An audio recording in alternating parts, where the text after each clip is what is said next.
ambitious and aimed at all aspects related to the final incorporation of the energy blend of our two countries. It is a major satisfaction that I was very pleased to know about President Bush's decision to give greater value to biofuel within the energy blend of the United States.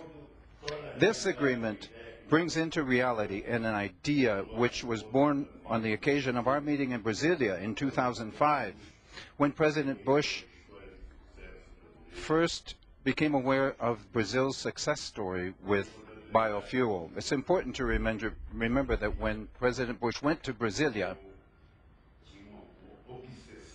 I was truly obsessed with biofuel. And he almost couldn't have lunch because I wouldn't stop talking about biofuel. But I think that was important because the world is not always ready and prepared for major changes unless we have untiring debates and people are convinced that the planet Earth needs to be depolluted, and it's in our hands, we who have polluted it, to depollute it. In the field of ethanol, we have an extremely successful program. It's come out of over 30 years of very much work and technological innovation. We're doing the same thing in our betting on biodiesel. By 2010, Brazilian diesel, 5% of it will come from native, abundant plants in our country, such as African palm, cottonseed, sunflower, castor beans, and many other seeds. Also, our biodiesel program has a major social impact. It is aimed at small farmers, to family farmers. It'll help create jobs and income in the poorest regions of our country, especially in the northeastern semi-arid region, where many of these crops are actually native.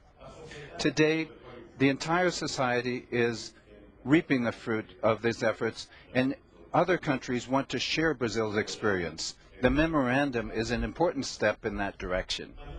But it's not just an economic partnership between Brazil and the U.S. The close relationship and cooperation between the two leaders in ethanol production will make it possible to democratize access to energy. The growing use of biofuel will be an inestimable contribution to the generation of income, social inclusion, and reduction of poverty in many poor countries of the world. We want to see biomass generating sustainable development, above all in South America, Central America, in the Caribbean, and in Africa. Brazil and the United States should create alliances with other countries to achieve global diversification of the production of biofuels. To that end, we must lay the basis for a global market of biofuels. We share a responsibility and special challenges. But our strategic partnership is also strengthened with the creation of the International Biofuel Forum, with the participation of India, China, South Africa, and the European Union, in addition to Brazil and the U.S. This is how we will achieve the scale of production we need to potentialize the benefits of ethanol and biodiesel. Brazil has been a tireless defender of renewable energy resources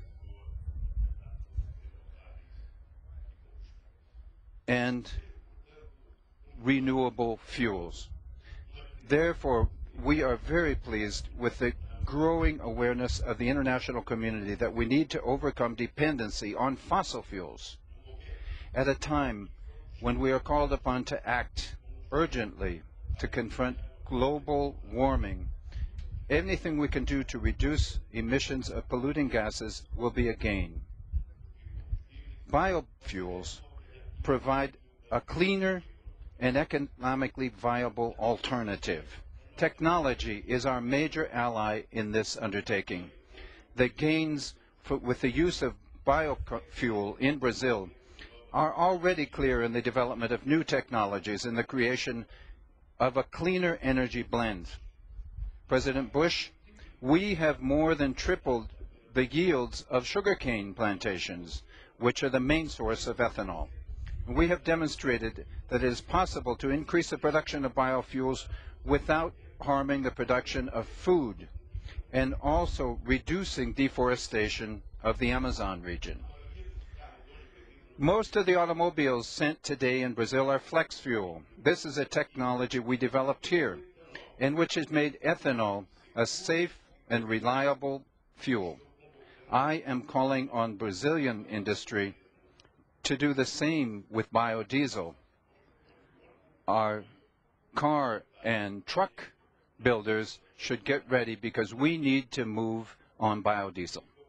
I am convinced, President Bush, that the United States,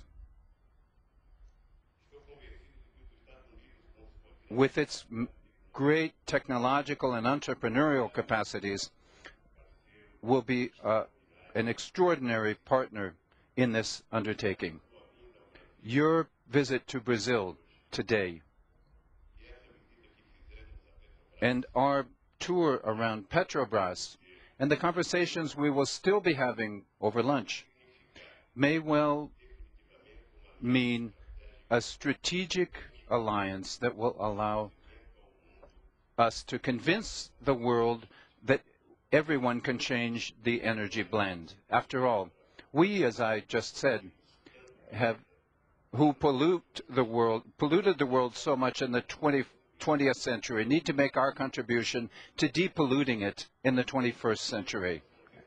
We, after all, are responsible, and we want our children and our grandchildren to be able to live in a world that is less polluted than the one we live in today.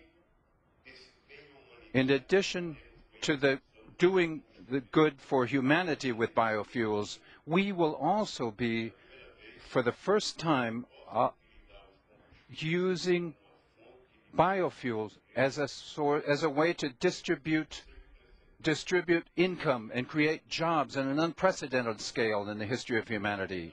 Above all, if we analyze what can be done for countries in Africa, if we analyze what to do in poorer countries of South America, and when we look at what we can do in Central America and the Caribbean, where the United States has a partnership with all those countries, and I believe that that partnership between the U.S. and Brazil can, beginning today, really be a new movement for the global car industry, a new moment for fuel in general in the world, and possibly a new moment for humanity. Therefore, thank you very much for your visit.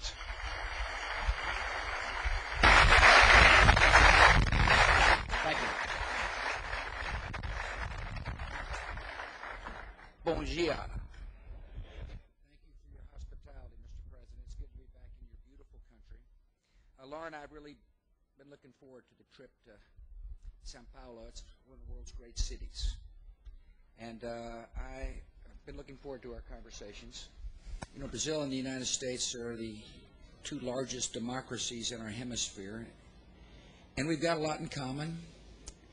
And we've got a lot to do together to improve the lives of millions in our respective countries and hopefully in neighboring countries as well.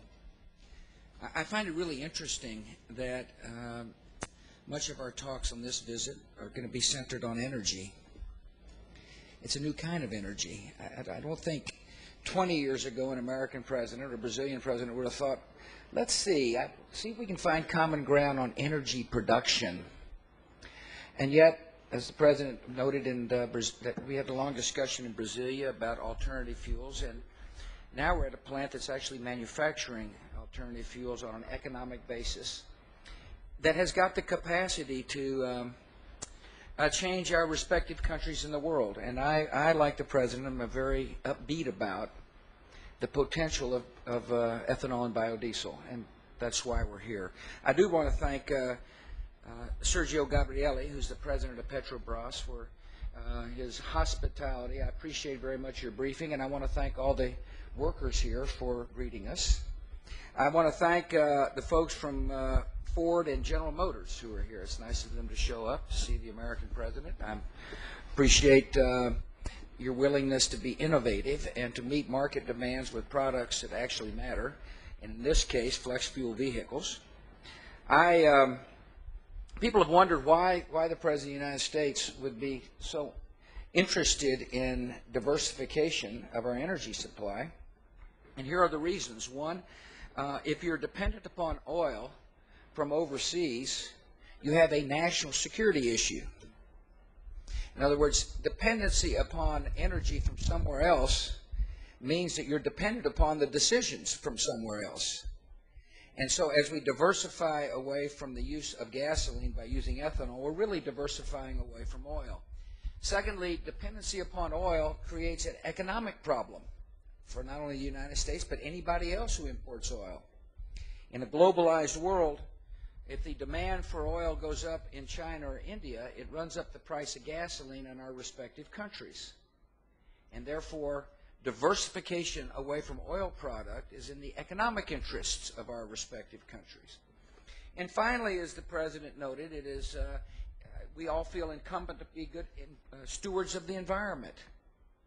And it just so happens that ethanol and biodiesel will help improve the quality of the environment in our respective countries. And so I'm very much in favor of promoting the technologies that will enable ethanol and biodiesel to remain competitive and therefore affordable to the people in our respective countries and around our neighborhoods. One of the things I like, as the President noted, is that a good ethanol policy and good alternative fuel policy actually leads to more jobs, not less. In other words, at this plant there are jobs. But as the President noted, when you're growing your way out of dependence on oil, you're dependent upon people who work the land.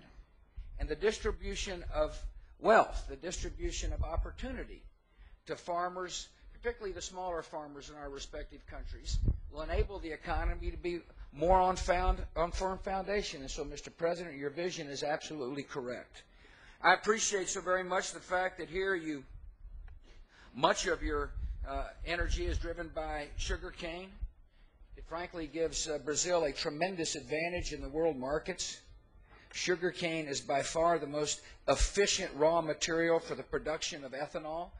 The President has wisely invested in technologies that will increase your yields per acre, and that makes a lot of sense. In America, we got a little different issue. We don't have a lot of sugar cane. And so our stock material, our base material for ethanol thus far has been corn. I appreciate very much the innovation that's taking place here in Brazil. I mean, if you're the leader in ethanol, I believe you'll continue to come up with technologies that should be available for others. Your H-bio process for refining biodiesel from soy and other agricultural products is such an example. In other words, you'll be able to use regular refinery as a result of the technological developments that you've done here, and that makes a lot of sense, and I congratulate you, Mr. President, and Petrobras for staying on the leading edge of technological change. A lot of people, wonder whether or not it makes sense to develop a alternative fuel infrastructure if the automobile doesn't stay up with it. Well, most people in America don't know that there are millions of flex fuel vehicles on our streets today. Just people don't know it. In other words, we have now got the capacity to manufacture automobiles in a way that meets the demands for ethanol. Flex fuel means you can either use gasoline or alternative fuels, your choice. And in America, that technology is available. So my fellow citizens shouldn't fear the development of an alternative source of energy industry, because the consumer's got the capacity to buy an automobile that will meet those new productions.